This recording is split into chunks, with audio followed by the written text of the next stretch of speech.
Hello YouTube, my guest today is stand-up comedian Fern Brady. She hails from Scotland. She has been on 8 out of 10 Cats, Sean Walsh's Comedy Spectacular, and the Alternative Comedy Experience as curated by Mr. Stuart Lee. And she's going to join me today, and we're going to take a virtual trip of her life. How are you doing, Fern? Good, thanks. Good? Ready to go home? Yeah. Let's have a look at your home. 3, 2, 1. So where's this, Fern? Where are we looking at? This is where I lived from when I was 5 till I was 17. My mum doesn't live there anymore. We're in Scotland, right? It's in a town called Bathgate, which is in it's like 20 minutes outside of Edinburgh. So what was it like growing up here? Was it happy memories for you? No, it was really dreadful. I wasn't allowed to go to the bottom of the hill on my own until I was like 13, and I had a very sheltered upbringing. Like I was saying to you, I wasn't allowed to watch Friends because my parents were so religious, and we weren't allowed the internet because it was unsuitable for a Catholic household. So I basically just read a lot of books, but then I would sometimes have books taken away because they weren't suitable. Like one time I managed to get a hold of a book about Fred and Rose West when I was 9, and they took that away. Oh So my Lord. I just stayed in the house and read books a lot. How do you think that strict upbringing has shaped you as a person? Well, probably it's why all of my comedy is just filth and dark. If you restrict people from saying anything sexual, then obviously you're just going to want to say all that stuff and kick against it. Now we're going to look at the next place, which is where you're living now. You ready? Yeah. This is Catford. Catford in London, right? Yeah, It's a beautiful day. my best friend came to visit me, and she was like, why... Whoa, now it's nice. Look. Is it fuck? She came to visit and she was like, why have you moved to the Bathgate of London? So what's it like? What's it like living here? That pub looks like it's like been burnt down or something. It was. There's a lot of fires in Catford, and I live next door to a famous murder house. Oh my God. Where a transsexual prostitute was burned to death. Really? Yeah. Oh my Lord. It's like a ghost house, and we have a ghost, and my boyfriend doesn't believe it. I'll tell you what else happened to me in Catford. So I'm just out of a cast on my leg after one of those stupid little scooters that adults go on. Oh you my know God, they're the worst. Right. Yeah. So one of them went in front of me, and I dodged out of the way and fell over a bumpy bit of road in Catford and tore a ligament in my leg, which I'm still having to have treatment for. And people in Catford, well, to be fair, some people dragged me off the road, but after that, I was left outside Catford station, unable to move, waiting for an ambulance for an hour, and people just like occasionally glanced at me. But in Catford, a crying woman with one shoe is just the norm, so no one helped me. It was terrible. So that wouldn't happen in Scotland. The next place we're going to visit is your least favourite place in the world. Oh yeah. You ready? Yeah. This is Essex. Essex. But where is it in This Essex? is I think it's Colchester. This is a generic Essex high street. Why do you hate Essex, Fern? Because they hate me every time I walk on stage there. There's some towns that I've gigged in. So I grew up, like we've already had to talk about me being Scottish and stuff.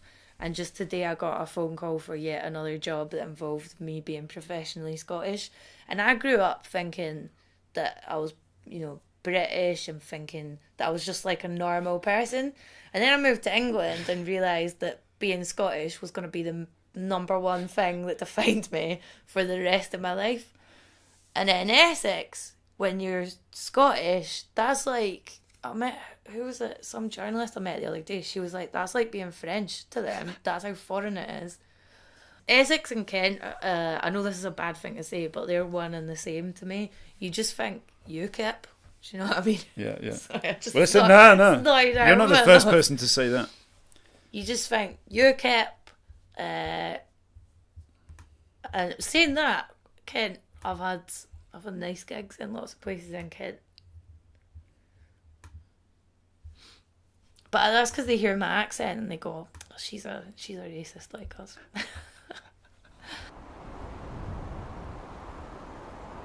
Now I think we can go to the next place, which is a place with a sad memory.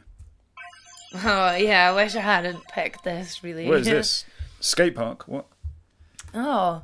No, where is this? Where are we from? It's Primavera Festival in Barcelona, which is a really hipster music festival.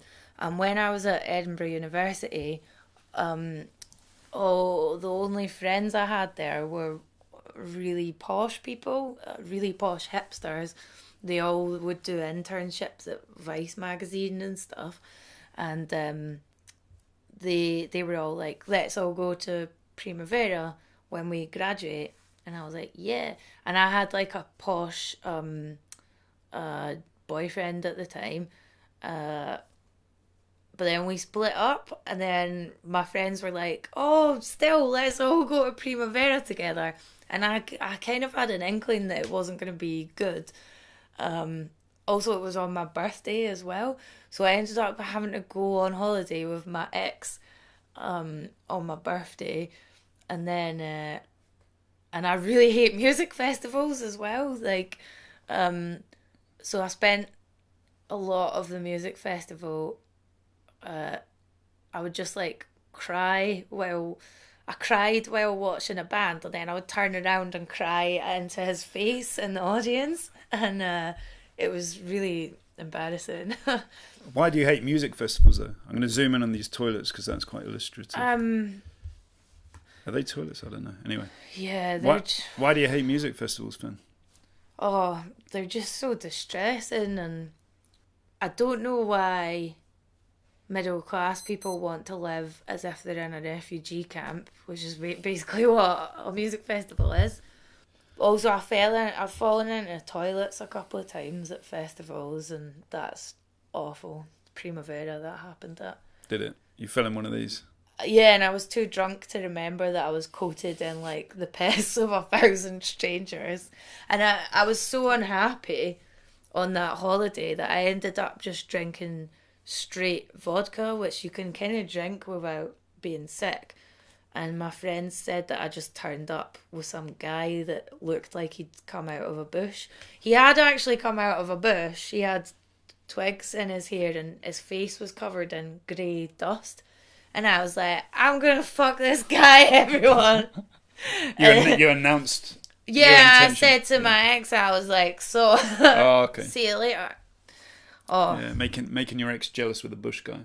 Yeah, I mean, in my mind, I was like, I'm moving on. Now let's look at the next place, which is where you did your first stand-up comedy gig. Oh, yeah. Ooh, back in Edinburgh, right? Yeah, this is the Gilded Balloon. And how did it feel when you found comedy as your calling, so to speak?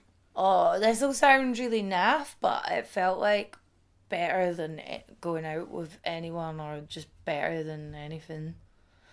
Because I was just doing it for a magazine article, which is really lame, but it was what the editor of the magazine told me to do. So you were working as a journalist, right? Just in the summer because I was at uni there and I was working for Fest.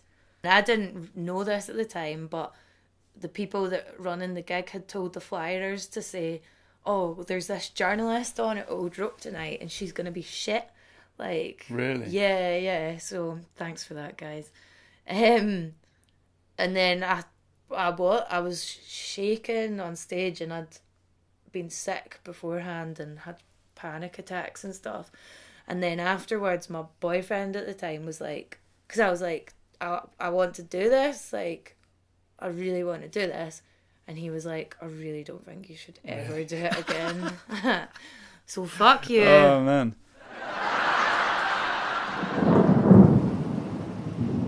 Now we're going to visit a place with a life-changing moment. This is in York. So I lived in York for like a year, maybe a year and a half. And if I didn't do comedy, I would live there forever because it's amazing. I worked as a support worker, an assistant support worker to people that had just got out of jail. And some of them were like murderers. They were all sound. And then some of them were like sex offenders. So that was on this street, right? We won't show actually where it is. We can. Yeah, vaguely on the street. Wow. Yeah, it was in this area of town, and it was such a good job. But it was also my worst year for stand up because I did a really bad gig where Steve Bennett and Bruce Dessau were both there on the same night, and both were like, "Oh, we hate her. She shouldn't do comedy and stuff." So I was thinking of giving up, and then I was really depressed, so I started writing articles for The Guardian. I was on the dole as well because the job with the pedos was like 0 hours. Oh, really? So I was going through this hell of like signing on at the dole and then seeing like my clients there from the hostel. And it was just grim. And so then I started writing these Guardian articles, and then as a result of that, Tommy that owns the stand was like, "Oh, I've put you forward for the alternative comedy experience." And I'd only vaguely heard of it because So that's Stuart Lee's show, right? Stuart Lee's show. And another comedian had been saying to me, "Oh, the alternative comedy experience, all they put on is Avalon acts and people with big agents and stuff." And then like a week later, I got on it, and I was sitting at my desk in the halfway house that I worked in, and I just got this email, and I was like, "Oh my god!" And it was amazing. It was like a proper fairy tale. Yeah, that's a real sort of showbiz moment, isn't it? That's your big break. Yeah.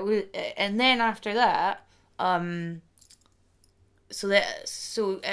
happened so quickly. So I got on this. I went up to Edinburgh to film it because it was filmed in the stand, and then I had to go back and do the night shift with like 14 dangerous ex-convicts, and I was so tired I fell asleep on shift, and one of them ended up chasing another one with a hammer, and that was when I was like, maybe time to leave this job.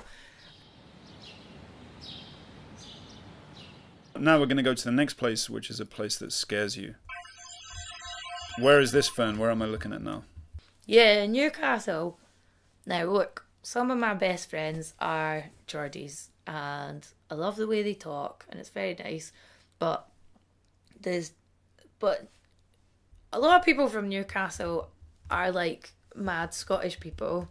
I mean, these are Newcastle people. They don't look scary to me. I mean, she might have like a hammer in there or something, but it's just the drinking culture there, and But do you think it's any more? Do you think the drinking culture in Newcastle is any more than Scotland? Yeah. This is what more extreme. Yeah, I think what people think about Glasgow is what Newcastle is actually like. I last gigged in Newcastle like 3 years ago, and I arrived there thinking, "Don't be a snob, don't be a snob." And then it was a Thursday afternoon, and 20 people were battering each other, men and women, all battering each other in the street. And then I was on with a comedian called George Egg, and I asked him to walk me back to the hotel because I was so frightened after the gig. And he was like, "Oh, I was going to ask you to walk me back," because he's from Brighton, so he was scared as well. He thought you were going to bring out your Scottish. And usually I would go out and like explore and stuff if I'm gigging away for a few days, but for this I just stayed in the hotel for like 4 days. Now we're going to look at the very last place, and this is an answer to the question, where would you retire if you had all the money in the world? Where would you retire? Let's have a look. This is the west end of Glasgow. That's Hillhead subway station. It's also quite near the stand in Glasgow. Oh yeah. So I retire there if I'm very rich and famous, because I'd be near to the stand to still do gigs. And hopefully when I'm an old lady I can have like the Fern Brady's residential night. That's all I want. It's my own night on a Sunday night at the stand. No travelling. But I mean, lots of people say they want to retire on like a tropical island somewhere or somewhere really exotic. But you've chosen to, you want to spend your twilight years in the country of your birth. Why is that? Why? It's... Just because I'm a basic bitch. Just or I would retire, and I thought I wanted to retire in America, but just the whole guns thing is really off-putting. But I like hate going on holiday, or like if I hadn't have done comedy, I wouldn't have left Edinburgh probably. I might have moved to London for work, but I'm really basic. I like doing the same things over and over. So I would like to live in Glasgow and go to the same shops and coffee places. That's really lame, but that's the dream. Yeah, it's an achievable dream as well. Yeah. I think. Keep it realistic. Yeah.